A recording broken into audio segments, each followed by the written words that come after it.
Hello, I'm Kim and I'm here with my friend Sandra, and as we promised in our last video, we are going to run you through the solar eclipse. At the end of November, we have the lunar eclipse in Gemini, and eclipses, always bring their friends along, and the following new moon is a solar eclipse in Sagittarius. Solar eclipses always happen at a new moon because the moon moves in front of the sun and obscures the shadow, obscures the light of the sun, which can only happen when those are together in the same degrees of the zodiac. Hi Sandra, how are you? I'm good. How are you, Kim?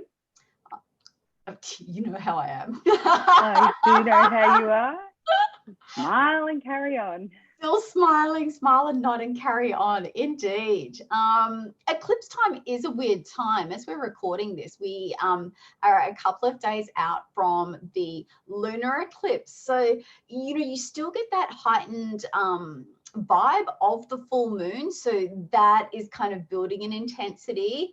And, after the full moon, we will get that sense of relief on the other side of the eclipse. But it's a bit of kind of a false sense of security because the solar eclipse, which you can't see in the sky, but in many ways are more important because they are the seed moment of that lunar month, and indeed can have ramifications, for months and sometimes years to come if you're getting a direct hit to your chart. Yeah, it's a fun one. It's a big shift in energy, and you can feel it. You can feel it starting to niggle away in certain people's lives and certain areas of life. So bring it. Well, whether you bring it or not, we're all going along for this ride. The details of this one are that if you're in Atlantic time zones, it'll be in probably the morning of the 14th. In Australia, it is 2:16 a.m. Brisbane time on the 15th. So Monday night is the action stations here in Australia.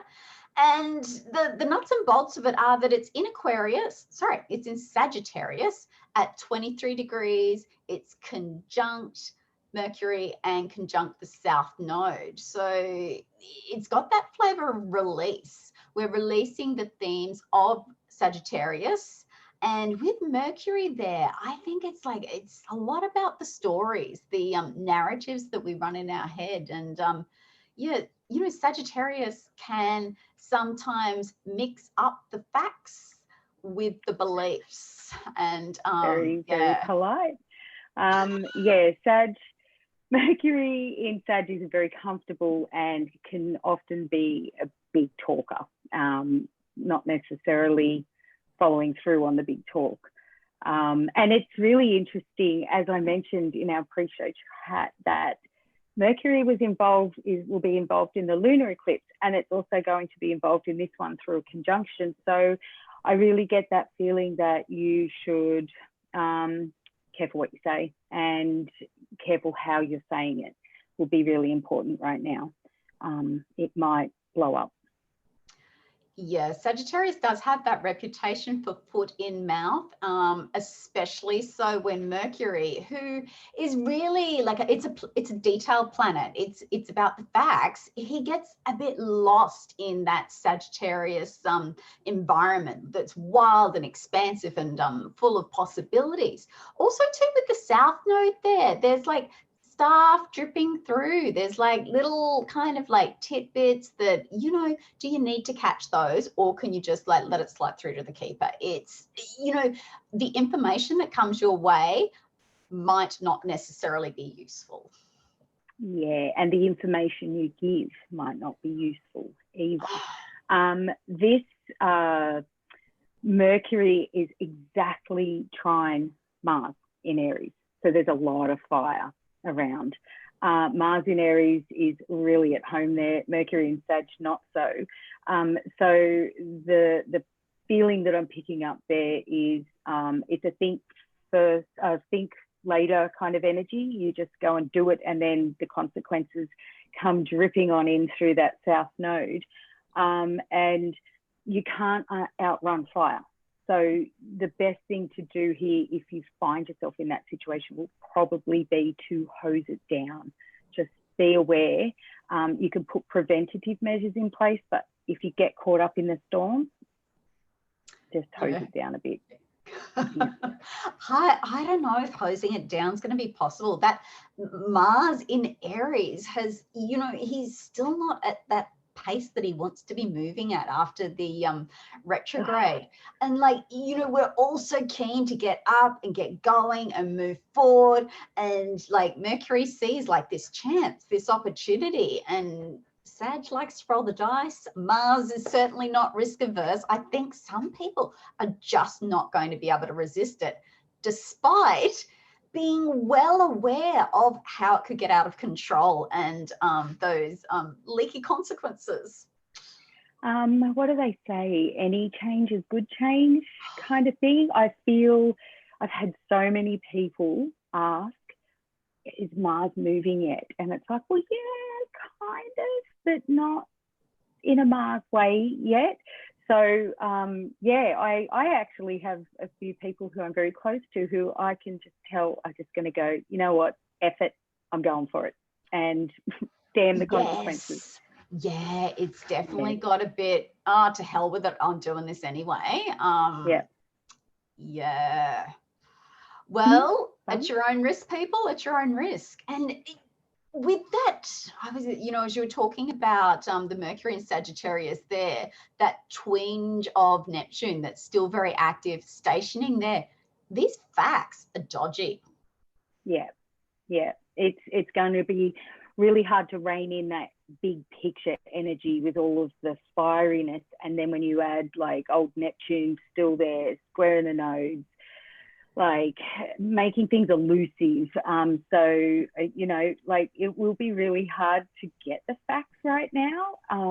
They'll either be super passionately incorrect or a little bit just not quite true.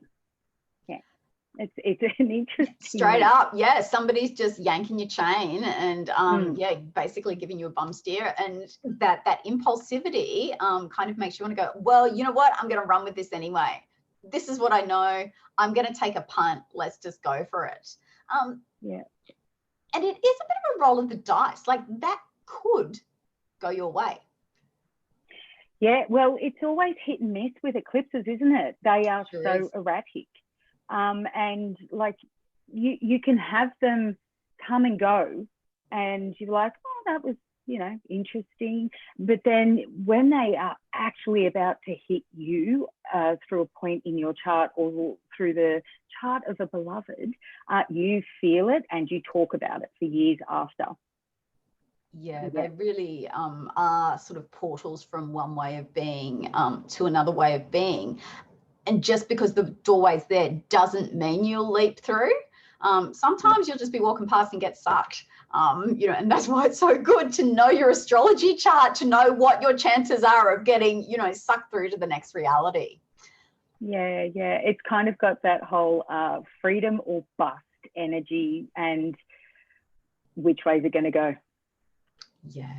Well, we'll have to wait and see. But perhaps now's a good time to start on our little journey around the Zodiac and giving a few tips on where those little doorways are likely to pop open sign by sign. Did you want me to kick off Aries, or you're like, you know, chomping at the bit there yourself, Sandra?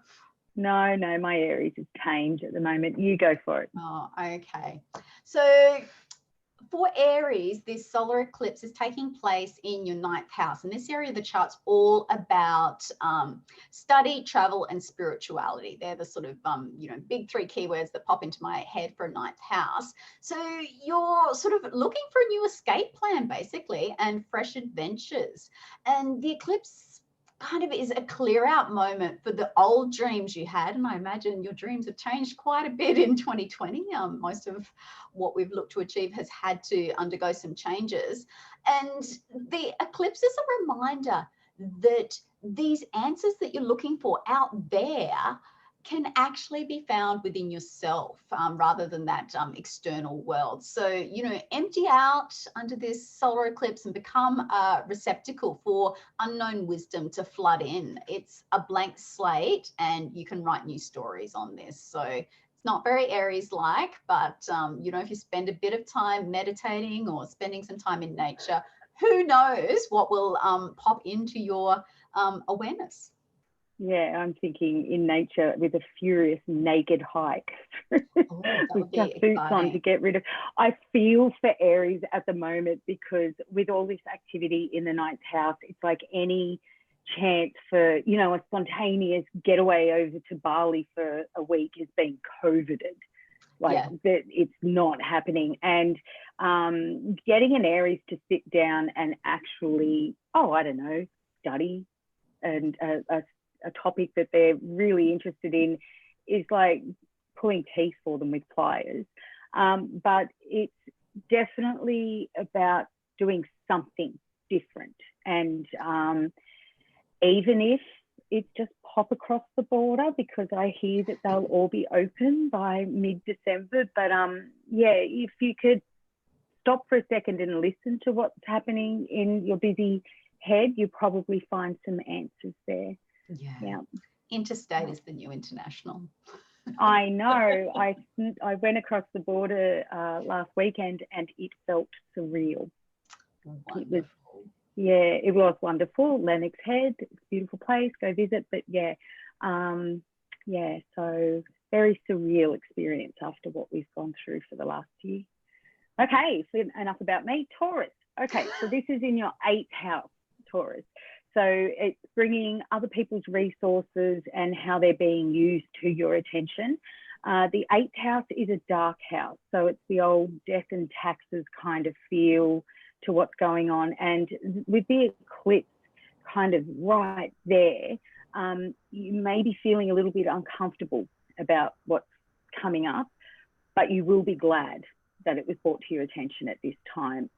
Eclipses, as Kim said, kind of can have ramifications for a long time after, and that doesn't necessarily make those ramifications a bad thing. I feel that there might be that tension around undisclosed information regarding like your groups or friendships or associations. But if you stay calm, because you're a Taurus, and just see what gets brought to the table, I think you'll get a lot of insight. Yeah, there is that taboo feel with this eclipse in the 8th house for Taurus, isn't there? Like you want to know, but do you? And it's like this sort of, you know, dance and struggle. Like, you know, if I reach into the back of the cupboard, like what skeletons are going to pop out and surprise me? And it is to do with those taboos, social taboos, things that aren't discussed. It's those ideas of intimacy. And, you know, maybe it's intimacy with the tax office. That's always fun. And it brings into the money thing. You know, it's about getting naked. And there's a sense that, like, you know, are you surrendering those desires or are you surrendering to those desires? And that's something that only you can unpick for yourself. It involves other people, but ultimately the decision is up to you. Yeah, absolutely. All right. Let's Gemini, woohoo! It's a relationship solar eclipse. It's angular, so this is big for you. And you know, the mutable signs, particularly Gemini and Sagittarius, are feeling this eclipse season really strongly.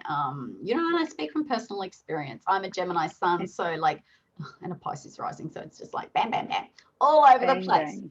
So this eclipse is endings and new beginnings in your partnership sector. And with that South Node there, I feel like there's a surrender going on, surrendering to partnership or to a new relationship situation. If perhaps you're single and don't want to be, or you're in a relationship, maybe you want to get out of it. Like, you know, it's fluid and changeable. That's the, you know, the field of the solar eclipse for you. So drop the old relationship stories, whatever you're doing, whatever changes you're making.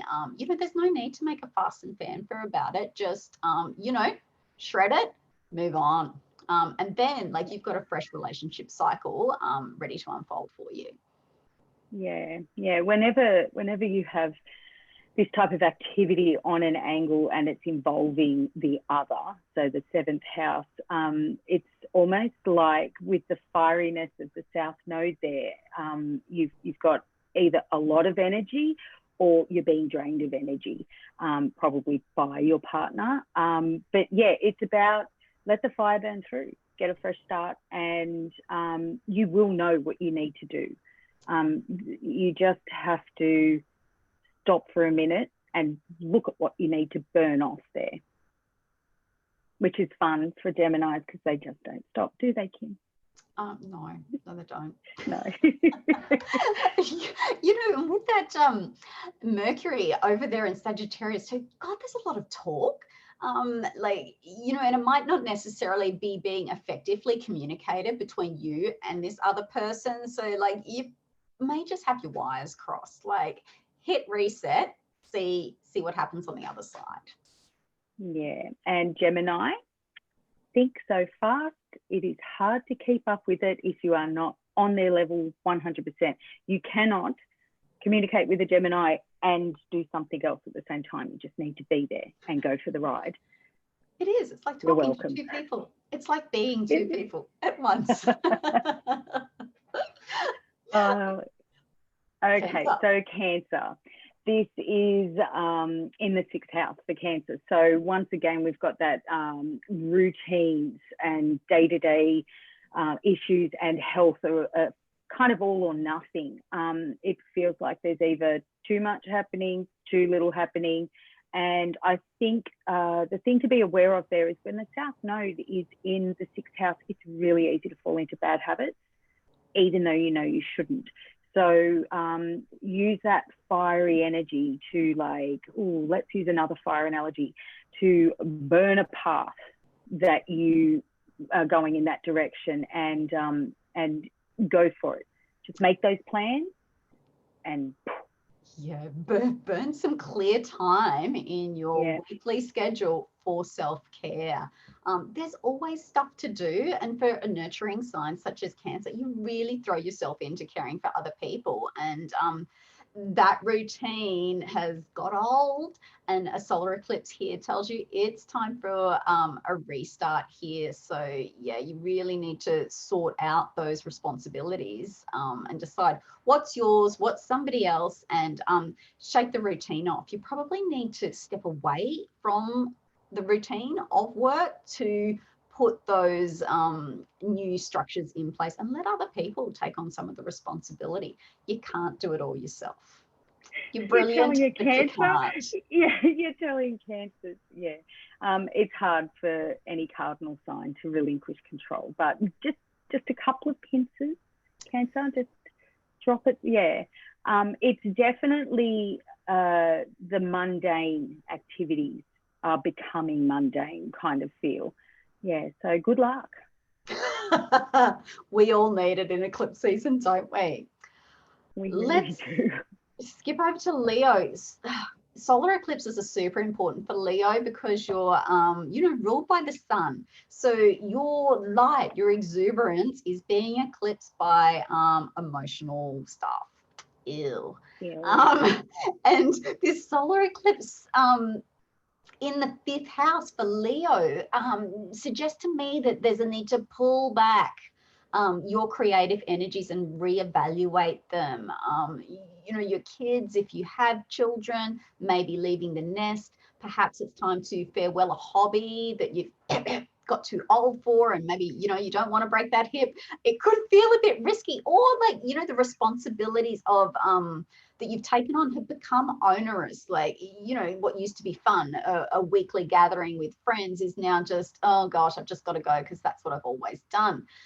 The solar eclipse tells you that there's more out there. There's a renewal to this creative spark, but there's also a letting go before you get to that renewal. Yeah, as the resident Leo ascendant, it's hard to let go of something that used to bring you fun, pleasurable moments. And I will never, ever hang up my roller skates, thank you, whether they're trendy or not. But it's it is that awareness of the creativity could be stale, or if you're like me, you have too many creative projects on the go. So you really do have to streamline. Hobbies are expensive. And yeah, I mentioned to Kim, I've had a lot of activity already brewing with my kids. So it's interesting that you said that, Kim. But yeah, if you're going to buy anything new for your hobby, for your kids, or any of it, just make sure you can afford it. Not afterpay, just a little bit of happy. True. She says to herself. Yeah. Well, this is the thing when you're talking about your own son, you're like, I know all this. I can see how this is playing out in my life. Just stop with good advice. Yeah, it's easy to write it and advise it. It's hard to do it sometimes. That's the trick. Okay, so Virgo, this is in your 4th house, which is family, home, or even your actual house or living situation.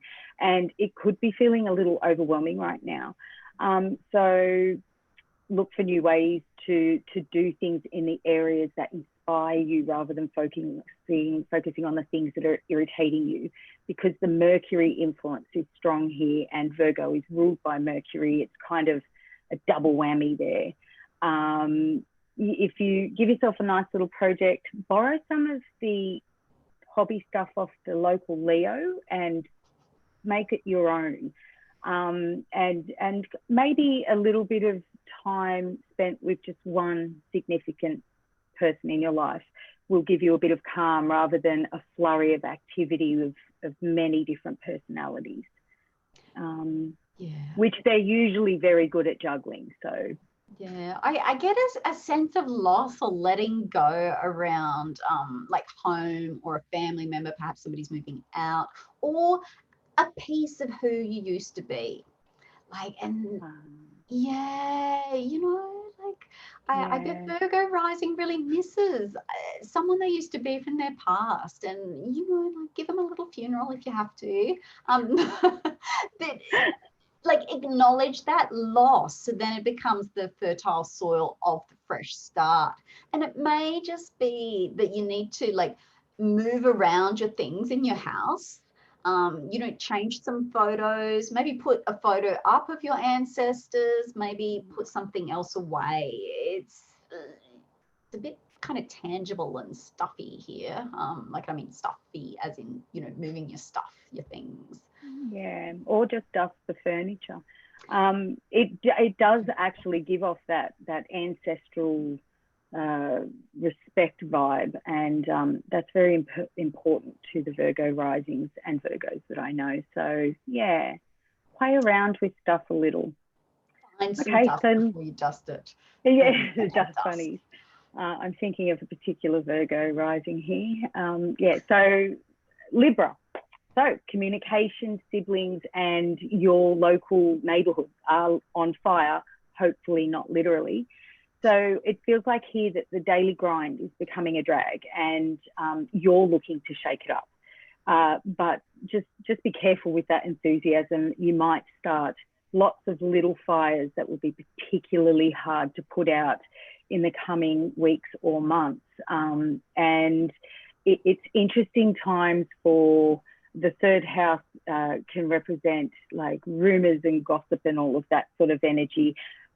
I'm getting a feeling it might be our Libra rising friends who are the people perhaps initiating a little bit of a little bit of gossip over the back fence, and then like backing away slowly and diplomatically.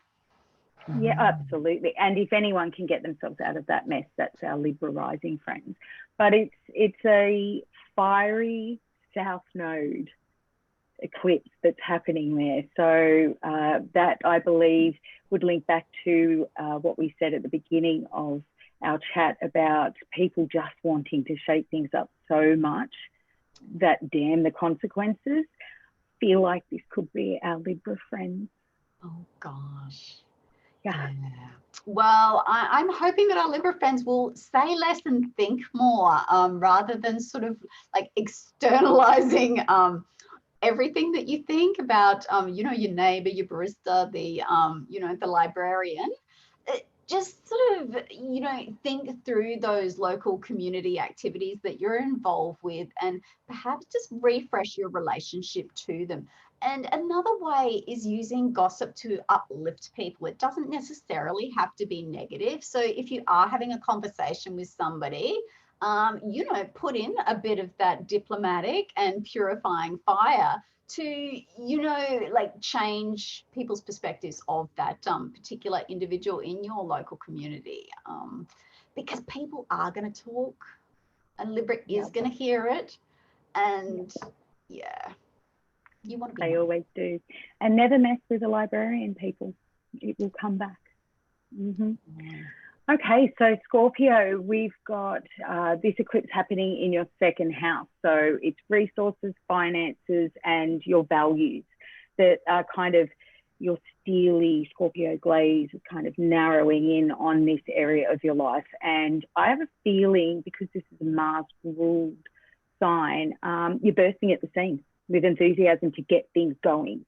This Mars retrograde has really probably made you feel frustrated at the limitations that have been put on you. And I feel like if you've been busting your gut at work, it's an ideal time to take a very short break just to recalibrate and clear your head about where you want these resources and finances to move towards once the eclipse has moved across that area of your life.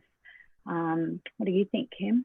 Yeah, the second house is always interesting for me, because you do have that kind of, you know, the transactional nature of money in, money out. And, you know, it could be like a literal manifestation that one stream of income burns out, dries up for a Scorpio rising, or you just have like a blowout with an ill-advised spending scheme, like just, you know, kind of get a bit of an emotion, a little bit of clicky, the pre-Christmas sales, and, you know, there's your second house right there.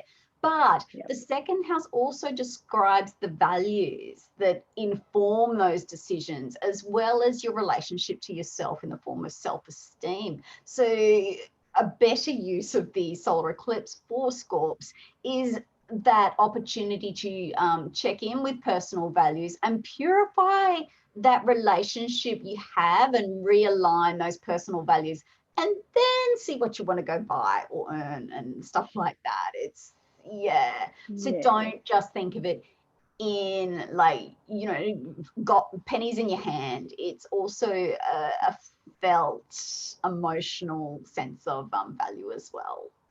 Yeah, I would highly recommend not going shopping that weekend for Christmas presents for our Scorpio rising. You will spend way too much on people you love to make you feel better. Yes. Yeah. Okay, Sagittarius. So this is all about you, Sag. You might be feeling, or will be feeling, that your fire has been quashed with the South Node has settled right into that first house. And I mean, the restrictions of 2020 have probably been super hard as it is, but the resources to do what you want when you wanted have narrowed right down. And this eclipse is literally getting that fire, and it might be smoldering and going nowhere, just making a lot of steam, but you need to get it off your chest and just be done with it once and for all. And our Sag friends are very buoyant and quick to bounce back, but they've had a few trials and tribulations in 2020. So I very rarely use this word when talking about Sagittarius, but I'm saying patience. Just try it. That's see how it's real big ask. It is a biggie. It really is. But if you just contemplate for a minute to take a break from all the activity, because you probably are blowing a lot of steam and gas and little embers rather than the big fire that makes Sag so vibrant. it's got a very sort of scattered feel to Sagittarius at the moment, and such a weariness there.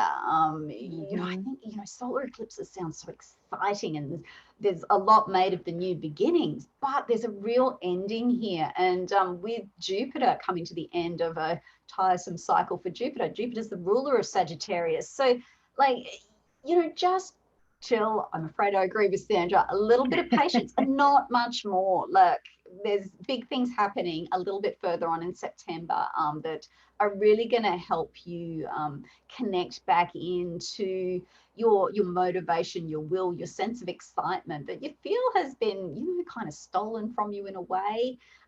There will be opportunities to set a fresh course and, you know, set new life goals.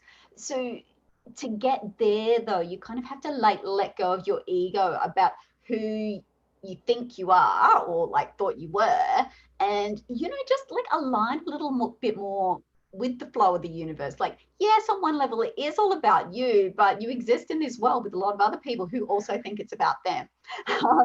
And which is rude. Oh, I know, so rude. And you probably already know the thing that you have to let go of to get to where you want to be. Yeah, this is a time when that Sagittarian bounce back will be very, very evident. I look forward to seeing it. Oh, me too. Okay. What's Capricorn. next, Kim? Your turn? Oh, sure. What am I saying? Okay, I've got the Capricorns. This solar eclipse is about surrendering to your limitations. It's happening in your 12th house. So it's a little bit tricky and intangible. And it's all kind of like about your inner world and things that, you know, you've let go of or need to. The thing with the 12th house is you can create your own prisons there if you get like fixated on things that you can't change. So what I'm suggesting for Capricorn risings is to give it all over to God and or the universe, depending on your personal spiritual framework. We all have one. Yeah, find out what yours is if you like are completely like oblivious, and also accept karmic judgment for your actions. So this isn't necessarily, you know, doom and gloom. Karma rewards the deserving. Karma is just cause and effect. So if you've done the right thing, ultimately good things will come to you. So don't try and pull a Swifty. Don't tap too much into that loose Neptune energy. So if you do the right thing and you persevere, which, oh my gosh, like if anybody perseveres, it's Capricorn, you will get there. So even if you see other people doing shady things, you don't need to join in. Like, do the right thing. No, Capricorn's probably organized it, not doing it. But yeah, that was wow. Yes. There's that subconscious things coming up to the surface kind of energy here, and perhaps the 12th house can be very inspired with, you have those moments where you go, why didn't I think of that 20 years ago or 10 years ago or 2 days ago? And they're hard to explain where they're coming from. I really do want to encourage Capricorn risings, really, we've been saying it for a long time, but just hang in there, because a few days after this eclipse, you're going to have Saturn and Jupiter move out of the main part of your life and into someone else's problem pile. So it's, I'd say keep your notes app handy or a notepad if you're old school like me, and there's stuff going to come up. And whether it's you forgiving yourself, you forgiving others, there's definitely an energy there of, inspired thinking and communications, and make sure you're doing the right thing. Definitely. Yeah. Let other people do the dirty work. Ha! Of course. That's a perfect crime. So it's an interesting eclipse for Aquarius as well, because it's happening in, like, you know, the happiest place in your chart, the wonderful 11th house, everybody's favorite, but it's clearing out your hopes. It's clearing out your good dreams, and it's clearing out your social circle. Friends may just like disappear for a while, and maybe it's good riddance, dare I say it. You are changing and your social circle's changing. So you need to kind of like let that happen. You know, don't block up the cleansing and purifying drainage hole of the South Node. This is meant to happen. It's part of growing and, you know, becoming who you are. So I've also like see like a willingness to go with the crowd. Oh, so for really, Aquarians. Well, yeah, the South Node's there. They might just like wander along, you know, just go with the crowd of, you know, your weird and wacky friends, whatever they're doing. So, you know, choose your company wisely. Question. I mean, it's what Aquarians do best. Like, yeah, so there is an ease of following the herd, but really, do these people know what they're talking about? Not like our Aquarians do. No. No, and definitely this not. Is where they need to come back to themselves. It's a good weekend or a good week to cull your friends list on social media if they are the people who you're following are no longer, I'm going to use the word, aligned with your growth. But yeah, it's definitely, there's kind of that dreams come true energy, but you really have to burn through the crap first before you have the path open up to you. And it's remaining on top of the situation. Don't just ignore it because, you know, this is very interesting here. It needs to be addressed. You're about to encounter some huge changes. There's a big shift in energy coming, and Aquarius is the center stage. It's not a place Aquarius is usually comfortable. So maybe a bit of streamlining there. Yeah, a bit of cutting back. I agree. Yes. Yes. Follow your own path. You're an Aquarian. What you do. Yes, yeah. Collective opinion is not always wise. So yeah. Question. Okay, so I'm going to do Pisces so that Kim doesn't have to.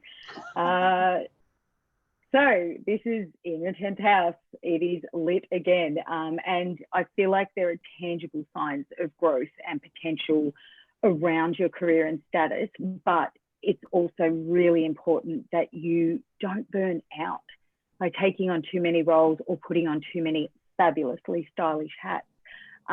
You're going to have Saturn and Jupiter moving into the leave me alone zone of the 12th house very, very soon. So if you take on too much now, you're just going to have to let it go in a few days or a little while later.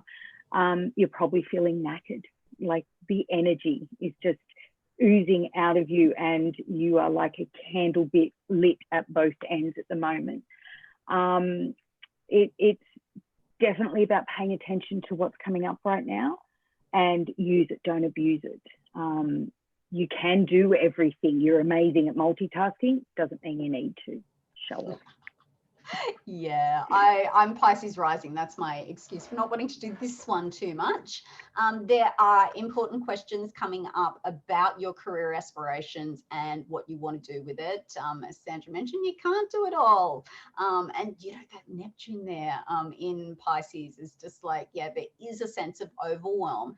And with the eclipses, you know, oscillating between Gemini down in your 4th house and Sagittarius in your 10th, there's like real tension between your private life and yeah, your public life, and it needs to fit with your broader spiritual framework. So yeah, fun times for Pisces risings. Yeah, but you'll get there. You'll get there. We'll all get there. Each sign has a unique set of challenges for each eclipse, and I hope that these videos give you some kind of tips and guidelines around the temptations that will come your way and also the opportunities. Yeah, and it doesn't matter how tough a certain situation is, we get through it. 2020 has taught us all that we live through it, we get through it. And yeah, we'll be here for another eclipse, fingers crossed. Yeah, 6 months' time, we'll be back with more, another fun ride around the eclipses. Thank you all for joining us. Have an amazing festive season.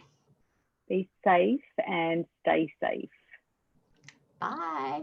Bye.